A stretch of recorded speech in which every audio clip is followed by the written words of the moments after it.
നിക്കണ നാക്കറിയാളോടാ തന്തി കണക്കാണ് മക്കളും കണക്കാണ് നിക്കലോടാ വെച്ചാല് നടക്കണ പോയി കുളിച്ചാൽ നിങ്ങൾ മുണങ്ങാൻ നേരത്തെ ഇങ്ങോട്ട് വരില്ല അപ്പൊ നിങ്ങൾ കാണിച്ചു തരട്ടോ പൊണ്ടാറ സ്കൂളിൽ എന്ന് തുറക്കലാണ് ആ പാത്തൊന്നുമില്ല അച്ഛനം കേട്ട സ്വഭാവമാണ് ആ സുക്കൂറാണ് ഓളെ വൈത്തര ഇങ്ങനെ ഒലിപ്പിച്ച് നടക്കും പെങ്കൂസനെ കണ്ട് പത്തിന് ചവിട്ടി പുറത്താകണമല്ലോ ഇജ്ജ് പോയി കുളിച്ചവിടുന്ന്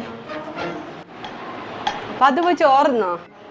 അപ്പൊ കണ്ടീല്ലേ ഒപായം കൊണ്ട് ഓർഡർ എടുക്കുന്ന ടീമാണ് മനുഷ്യരെ പച്ചർച്ച് തിന്നാ പാത്തുനത് മനസ്സിലാവില്ല ഓലെ വിചാരം പോയത്തക്കാര്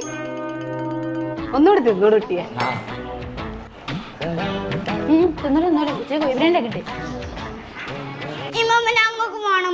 ഓടേ ഒന്ന് അന്നം കാണാത്ത മാതിരി അല്ലെങ്കിൽ ഈ ആമക്കളെ മക്കളെ വേറെ കാണുന്ന പേര ഇതന്നെ ഉള്ളൂ എനിക്ക് ആ ചീഞ്ഞ മുട വേണ്ട മക്കള് അവിടെ പോയി അപ്പുറത്ത് പോയി കഴിച്ചു എത്തോടെ കുച്ചുപുറ്റേ നിങ്ങളെ പേരെ കുട്ടികളെ വരും അങ്ങനത്തെ പേര് വേറെ കാണില്ലേ ഒരു മുട കഷ്ണം കൂടി കൊടുത്തില്ലല്ലോ ഓൾക്ക് എപ്പോഴും കിട്ടണല്ലേ ഇത് എനിക്ക് മുണങ്ങാനേ കാര്യം